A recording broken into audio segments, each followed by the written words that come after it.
When people hear my story, they keep saying, "Poor thing, poor thing." I'm not a poor thing. I belong to the Master. I am living in His house. It is those who are not holy, the Lord's, who are poor things. Sharad ऋतूतील सकाळ होती. अल्गोसा गावावर प्रखर सूर्यकिरणे प्रकाशित होत होती. दोन छोट्या मुली, एक थोडी छोटी तर दुसरी तिच्याहून थोडी मोठी, हिरव्यागार भव्य माळरानावर हिंडत होत्या. त्या मुली इतक्या रमल्या होत्या की आजूबाजूच्या परिस्थितीची त्यांना काही जाणीवच नव्हती. अचानकपणे त्यांच्या लक्षात आलं की दोन अनोळखी माणसं त्यांच्या मधोमध उभी आहेत. त्यापैकी एक जण छोट्या मुलीला म्हणाला, "हे बघ, त्या रानात मी माझी झोळी विसरून आलो आहे. तुमच्यापैकी कोणीतरी एक जा आणि मला ती झोळी पटकन आणून दे." नंतर मोठ्या मुलीकडे वळून तो म्हणाला, "दरम्यान तू जा हिंडत, तुझी सखी लवकरच तुला येऊन भेटेल." छोटी मुलगी थोडा वेळ विचारत पडली, परंतु नंतर लगेच ती रानाकडे वळाली. तिची सखी मात्र तिच्या विरुद्ध दिशेने निघाली. छोट्या मुलीला ती झोळी काही कुठे दिसेना. तेथे तिच्या एकदम लक्षात आलं की ती दोघे अनोळखी माणसं तिचा पाठलाग करीत आहेत. एकानं तिचा हात पकडला आणि सुरा काढला. "ओरडशील तर मी तुझा जीवच घेईन," त्याने धमकावलं. नंतर त्याने तिला आपल्या मागे येण्याची आज्ञा केली. मुलगी भयंकर घाबरली. त्या माणसांनी तिला विचारलं, "मुली, तुझं नाव काय?" तिच्या तोंडातून शब्द फुटत नव्हता. ती भयाने पाहत राहिली. ती माणसं अधिकच रागावली. त्यांनी पुन्हा तिचा हात धरून विचारले, "मुली, तुझं नाव काय?" परंतु त्या बिचाऱ्या मुलीच्या तोंडातून काही शब्द फुटेना. शेवटी त्या माणसांपैकी एक जण फुटफुटला, "बखिता, या नावाने आम्ही तुला हाक मारू." बखिता म्हणजे भाग्यवान. आफ्रिकातील सुदान देशात आई बाप, 3 भाऊ आणि 3 बहिणी असलेल्या सुखी कुटुंबात बखिताचा जन्म झाला. त्याच वेळी गुलामांचा भरमसाठ व्यापार सुरू होता. कवळ्या वयातच बखितावर पहिला वहिला अपघात झाला आणि तिचं स्वच्छंदी बालपणच आटून गेलं. गुलामांचा व्यापार म्हणजे केवळ शरीरांची विक्री नव्हे, ती माणुसकीची लिलावट टाकलेली किंमत होती. एखाद्या जनावरालाही जे वागणूक दिलं जात नाही, त्याहून वाईट जीवन मानवांनीच आपल्या जातीसाठी निवडलं होतं. अथक चालण्याने तिचे तळपाय व तंगडी रक्तबांबळ झाली होती. त्या निर्दयी इस्माच्या हृदयाला मात्र जरा सुद्धा पाझर फुटला नाही. पहाटेच ते एका गावात पोचले. त्या इस्मानाने तिला झोपडीत ढकलले. झोपडीतील एका खोलीमधील छोट्या अडगळीच्या जागी त्यांनी तिला टाळून ठेवले. नंतर त्यांनी तिच्याकडे पावाचा काळा तुकडा फेकला व धमकावले, "इकडून हल्लीस तर खबरदार." तिला एका महिन्यासाठी त्या अंधारी खोलीत बंद करून ठेवले. खोलीचा दरवाजा दिवसातून एकदाच उघडत असे, तो सुद्धा अगदी मुठभर अन्न ठेवण्यासाठी.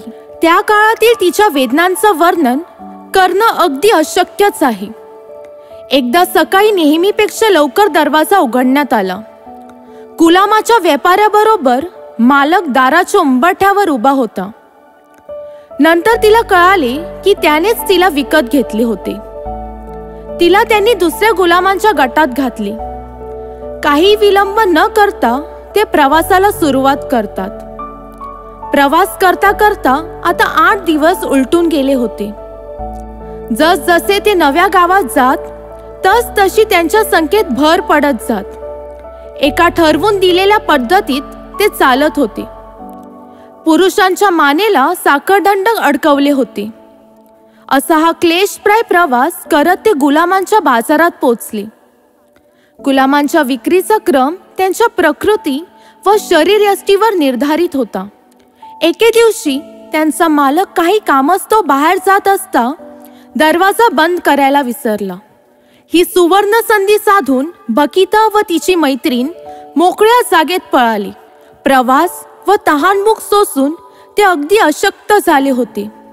पुढे कसे जायचे याचा विचार करत असताना एका व्यक्तीच्या निदर्शनास ते आले. त्या माणसाने त्यांना मदतीचे आश्वासन दिले. पण त्या छोट्या बकिता आणि तिच्या मैत्रिणीला कुठे माहीत होतं की मदतीचं आश्वासन देणारा त्यांचं स्वातंत्र्यच हिरावून घेईल. नंतर त्यांचे गुलामगिरीचे जिने नव्याने सुरू झाले.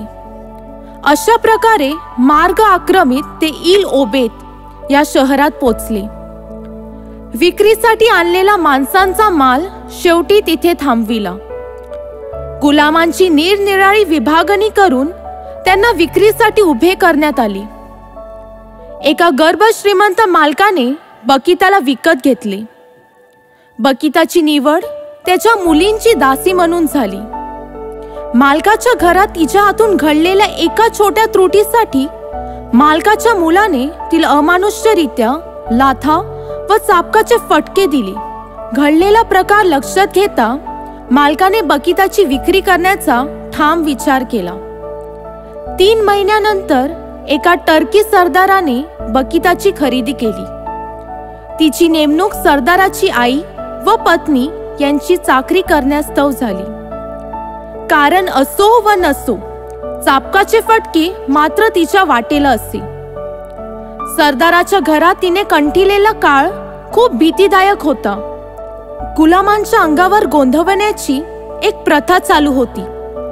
गुलामाच्या मालकाच्या दृष्टीने ती एक प्रतिष्ठेची बाब समजली जात असून गुलामाची विक्री करताना ही जमेची बाजू समजून जादा किंमत प्राप्त होत असे. एके दिवशी तिच्या मालकिनीने असा निश्चय केला की ज्या गुलामांना आतापर्यंत गोंधविण्यात आले नाही त्यांची अंगे लवकरच गोंधविली जावी. त्यात बकिताचा समावेश होता. एका चटकीनेच मालकाच्या घरी बोलवण्यात आले. तिने त्यांना एका पडवीत नेले. तिच्या जवळ पांढऱ्या पिठाची व मिठाची थाळी व एक वस्त्र होतं. त्यांचे हात पाय जखडून त्यांच्या पाठी व पोटावर चमत्कारी नक्षी काढण्यात चालू केली. नक्षी काढण्याचे काम झाल्यावर वस्त्र घेऊन रेषा मारलेला भाग कापण्यात चालू केला. तेवढेच नव्हे तर त्या जागी जखमेवर मीठ चोळण्यात आले. मीठ चोळल्यामुळे जखम खोलवर होऊन लवकर न भरल्यामुळे त्याचा व्रण दिसावा हा हेतू. या प्रकारानंतर बकिता तब्बल 3 महिने बेजानपणे पडून राहिली होती. जखमेच्या फटीतून वाहणारा पू पुसण्यासाठी कापड सुद्धा तिला नव्हतं. एके दिवशी सरदाराने आपल्या मायदेशी तुर्की येथे परत जाण्याचा निर्णय घेतला. म्हणून त्याने आपल्याकडील 10 गुलाम विकण्याचा विचार केला व त्यात बकिताचा समावेश होता. त्याच दरम्यान सरदाराच्या घरी कॅलिस्टो नावाच्या एका वकिलाचे आगमन होते. तो इटालियन असून खारगडम येथे राहत असे. बकिताच्या शरीराचे नक्षीकाम निरीक्षण करून कॅलिस्टोच्या मनात तिच्याविषयी कुतूहल निर्माण झाले व त्यांनी तिला विकत घेण्याचा निश्चय केला व तो अंमलात आणला. वकिलाच्या पत्नीने तिला अंघोळ घालून चांगल्या कपड्यांनी व दागिन्यांनी सजवले. वकिलाच्या पत्नीची मदत करणे हे बकिताचे मुख्य काम होते. या सुस्थितीत सुमारे 2 वर्षाचा काल लोटला गेला. एके दिवशी वकिलाला काही कामानिमित्त आपल्या मायदेशी इटाली येथे परत जावे लागले असता त्यांनी बकिताला आपल्या सोबत नेण्याचा निश्चय केला. प्रवासादरम्यान ते सुदानातील सुवाकिन बंदर येथे मुक्कामी असता त्यांना एक धक्कादायक बातमी कळाली. ती ही की लुटारांनी काटम येथे वकिलाच्या घरावर हल्ला व मोडतोड करून त्याच्या सर्व गुलामांना पळवून नेले. परंतु देवाच्या बकिताविषयीच्या योजना वेगळ्या होत्या. त्यानंतर प्रवास करत ते जेनेवा येथे पोचले. जेनेवा येथे मालकाच्या चांगल्या मित्राने व त्याची बायको मारिया टुरीना मिचेली यांनी बकिताला विकत घेतले. मिचेलीची लहान कन्या मिमिना हिच्या देखभालीची जबाबदारी बकिताची होती. त्या मुलीला बकिता खूप आवडे आणि बकिताला सुद्धा तिच्या प्रती जीवापाड प्रेम होते. बकिताने मिचेली कुटुंबाचे मन जिंकले होते व या आनंदमय वातावरणात 3 वर्ष कसे उलटून गेली ही बकिताला सुद्धा समजले नाही. काही दिवसांनी मिचेली यांनी आपल्या पत्नीला कामात हातभार लावण्यासाठी सुकिन या ठिकाणी बोलविले.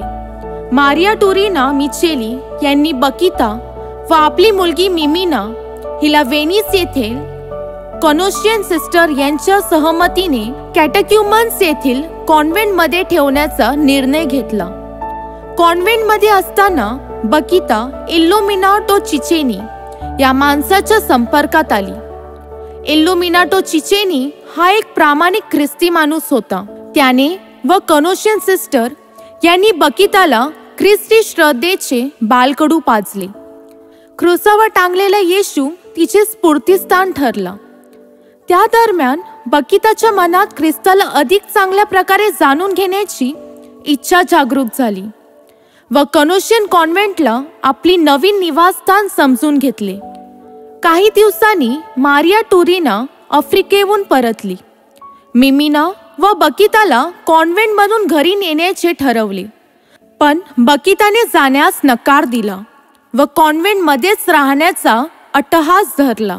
मारिया टुरीना हिने बकिताला सर्व मार्गाने परत नेण्याचा प्रयत्न केला, परंतु इटाली देशामध्ये गुलामगिरी बेकायदेशीर मानली जाईल, त्यामुळेच तिची मुक्तता झाली. 9 जानेवारी 1890 हा बकिताच्या जीवनातील परमोच्च आनंदाचा दिवस ठरला. तिचा स्नान संस्कार झालं व तिचे नाव ठेवले जोसेफिन मार्गरेट फॉर्च्युनाटा. तो आनंद तिच्या चमकदार व टपोऱ्या डोळ्यातून ओसंडत होता. नंतर तिला दृढीकरण संस्कार देण्यात आला व ख्रिस्ती यज्ञविधीत तिने ख्रिस्त प्रसाद स्वीकारला. इटालीमधील वेरोना येथे कनोसाची मार्शिनस मॅग्दलिन हिने स्थापन केलेला कनोशियन प्रीतीस कन्यांच्या संस्थेत समर्पित जीवन जगण्याचा तिने निर्णय घेतला.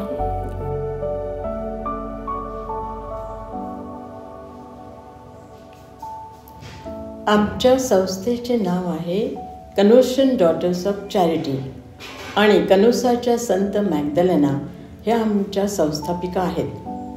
कनोसाची संत मॅग्दलेना हिचा जन्म 1774 साली इटली देशात वेरोना ह्या गावी कनोसा ह्या वैभवशाली राजघराण्यात झाला.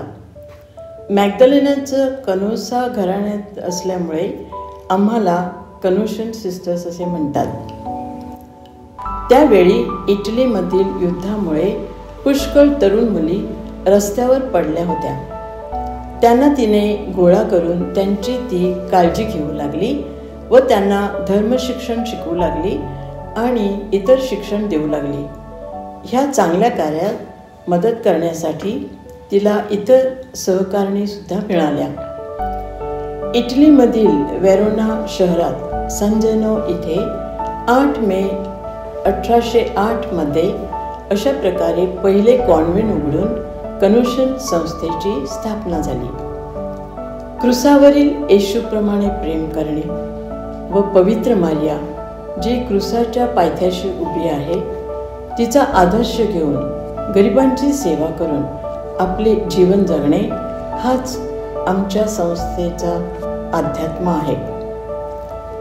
आम्ही कनोशियन सिस्टर्स जगभर पसरलेलो आहोत. युरोप, आफ्रिका, आशिया, अमेरिका आणि ऑस्ट्रेलिया इत्यादी ठिकाणी आम्ही कनोशियन सिस्टर्स कार्यरत आहोत. आपल्या भारतामध्ये आमचे 3 प्रॉविन्स आहेत, ज्यांची मुख्य कॉन्व्हेंट्स अंधेरी, लखनौ आणि बँगलोर इथे आहेत.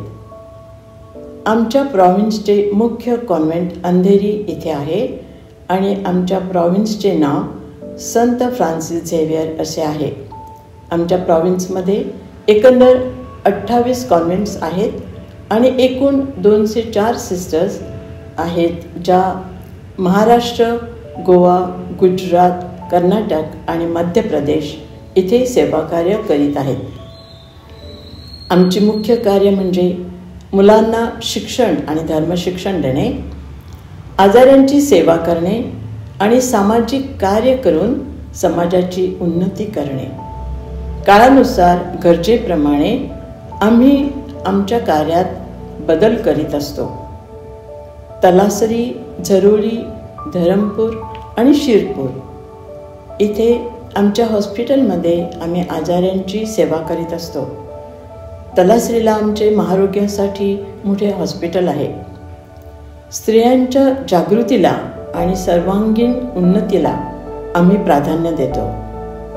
मिशन भागामध्ये आम्ही मुलांची, स्त्रियांची आणि महारोग्यांची सेवा करतो. आमचा लेक अनुशंचा म्हणजे प्रापंचिक स्त्रियांचा एक संघ आहे. त्या स्त्रिया कुटुंबात राहून आमच्याबरोबर सेवेचे कार्य करीत असतात. शिर्लय पॅरिशमध्ये आमच्या 37 लेक अनुशन्स आहेत. काळाच्या गरजेप्रमाणे जिथे गरज असेल तिथे कार्य करून आम्ही त्यांच्याबरोबर गरिबांची, दुःखितांची आणि आजाऱ्यांची सेवा करतो. 8 डिसेंबर 1896 रोजी तिचा व्रतविधी सिस्टर अन्ना प्रोव्हिन्शियल यांनी स्वीकारला. प्रामाणिकपणा, नम्रता, सौजन्यशीलता, प्रेमळपणा आणि पावित्र्य या सद्गुणांनी तिचे जीवन बहरले. सिस्टर बकिता यांनी आपल्या जीवनाचे सुमारे 50 वर्ष उत्तर इटलीमधील एल्प्स पर्वताच्या पायथ्याशी असलेल्या स्किओ नावाच्या निसर्गरम्य खेड्यात आरोग्यदायी सेवा करण्यासाठी दिली. कधी स्वयंपाकगृहाची प्रमुख, कधी रुग्णालयाची व कधी वसतिगृहाची व्यवस्थापिका, तर कधी शिवणकाम, भरतकामाच्या संचालिका अशा भूमिका बजावल्या.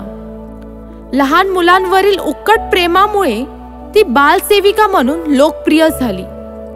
लोक तिला माद्रे मोरेटा म्हणजेच निग्रो आई म्हणून संबोधू लागली. गरीब, दीनदलित, दुःखी कष्टी लोकांची ती खरोखरच आई बनली.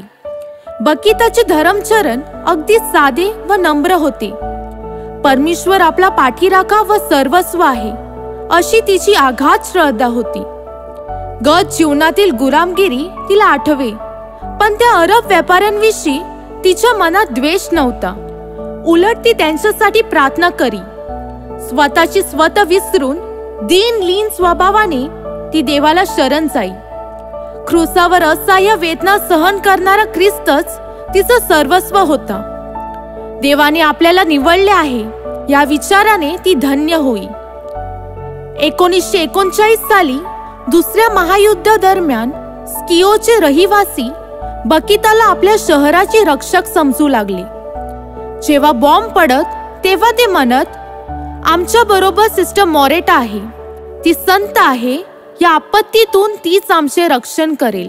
कारण अनेकदा बॉम्ब हल्ले होऊन सुद्धा त्या शहरात फक्त एक मोठा लोकरीचा कारखाना आगीच्या बक्षस्थानी पडला आणि चमत्कार असा की त्यात एकही माणूस दगावला नाही. दुसऱ्या एका वेळी त्या शहरावर 50 बॉम्ब टाकण्यात आले, परंतु एकाचा देखील स्फोट झाला नाही. वृद्धापकाळी सांधेदुखीमुळे तिला असह्य वेदना होत, पण तिने देवाकडे कधीच तक्रार केली नाही. बकिताच्या कनवाळूपणामुळेच तिच्या सान्निध्यात येणाऱ्या वरिष्ठ धर्म भगिनी, मुले व अनाथ, दीनदलित, पाल्य व पालक वर्ग सर्वांनाच तिने आपलेसे केले. अखेर शळाच्या आजाराने तिची प्रकृती ढासळू लागली. तिच्या आजारपणात तिला धीर देण्यासाठी येणाऱ्या व्यक्तींना तिच्याकडूनच धीर मिळत असे. गत आयुष्यातील क्लेशांचा तिच्या स्मृतीवर जबरदस्त आघात होता. म्हणूनच मृत्यू समय ती म्हणे, साखरदंड फारच घट्ट आहेत, ते थोडेसे सैल करा. आणि ताबडतोब पुन्हा तिच्या मुखातून शब्द उमटत असत, माझ्या माते, किती आनंदात आहे मी. 8 फेब्रुवारी 1947चा तो दिवस. सायंकाळी 8:10ची ती वेळ. सिस्टर जोसेफिन बकिताची मुद्रा आणखीनच तेजपुच्छ सौंदर्यमान झाली. महाशांतीची साक्ष देत तिच्या प्राणज्योतीने स्वर्गातील आपल्या प्रेमळ प्रभूचा सहवास अनुभवण्यासाठी या जगाचा निरोप घेतला. सर्व साखळदंड सैल झाली. बंधनातून मुक्ततेकडे प्रवास सुरू झाला. वेदनेला साधनेची जोड देता देता साधनेचे सिद्धीत रूपांतर झाले. धन्य ती बकिता जी प्रभूसाठी गुलाम झाली आणि धन्य तिचा तो प्रभू जो आम्हासाठी गुलाम झाला. 3 दिवसानंतर लूडच्या पवित्र मातेच्या सणाच्या दिवशी तिचा दफनविधी पार पडला. 17 मे 1992 रोजी जॉन पॉल दुसरे यांनी विश्वधर्म भगिनी संबोधून बकिताला धन्यपद देऊन बहुमानित केले. त्याची साक्ष देणारा चमत्कार म्हणजे सन 1939 साली सिस्टर आंजेला मेरीच्या जीवनाला साध्या गुडघ्याचे ते दुखणे एका महाभयंकर वेदनेचे स्वरूप देऊन गेले. हा भयंकर आजार म्हणजे ऑर्थोसिनोवायटिस नावाचा रोग होय. त्यासाठी औषध उपचाराची खैरात करण्यात आली. 8 महिन्यात 182 वेळा गुडघ्यातून पू काढला जाई. त्यामुळे मोठमोठ्या जखमा आणि क्षत तयार झाले. डॉक्टरांना कळेनासे झाले तेव्हा ढासळणाऱ्या शरीराने आणि मनस्थितीने सिस्टरांनी सिस्टर रेचलच्या सांगण्यावरून मदर बकिताची कळकळीने प्रार्थना सुरू केली. आणि अचानक ऑपरेशन पूर्वीच्या रात्री सिस्टर आंजेला उठ, उभी राहा आणि चाल अशी वाणी ऐकू आली. कसलाही आधार न घेता ती चालू लागली. महत आश्चर्य. आनंदाने ती स्वतः बेहोश झाली. तिने लागलीच मदर बकिताचे आभार मानले. ब्राझील मधील सॅन्टोस येथील अत्यंत गरीब दुःखनाईत स्त्री इव विकास ओनिशी पायाचे अनवार दुखणे सहन करीत होती. पायावर औषधांचा मुळीच उपयोग होत नव्हता. चालता येत नाही तरी पोट भरण्यासाठी तिला चालावेच लागे. जीव नकोसा झालेला या स्त्रीने आपल्या साध्या भोळ्या विश्वासाने कळकळीने धन्य बकिताची प्रार्थना केली. एके दिवशी निवृत्त स्त्रियांसह प्रार्थना करीत असताना ती आपल्या असाध्य आजारापासून मुक्तीची प्रार्थना करू लागली आणि अचानक तिचे ते दुखणे थांबले. 24 तासात तिचा पाय पूर्ववत झाला आणि 1980 पासून हैराण झालेली ही दुखणे 27 मे 1992 रोजी पूर्णतया बरी झाली. दुःखनाईची स्मृती म्हणून फक्त व्रण मात्र पायावर राहिले. 1 ऑक्टोबर 2000 साली विश्वधर्म भगिनी म्हणून घोषित केलेल्या सिस्टर बकिता यांना जॉन पॉल दुसरे यांनी संत पदाचा बहुमान बहाल करून सन्मानित केले. पोप फ्रान्सिस यांनी 8 फेब्रुवारी 2015 साली संत बकिताला मानवी तस्करीची आश्रयदाता म्हणून नेमले. या जुबली वर्षात ख्रिस्त सभा बकिताच्या संत पदाचे रौप्य महोत्सव साजरे करीत आहे. आज ख्रिस्त सभा जगाला तिच्या मुक्तीचा संदेश घोषित करीत आहे.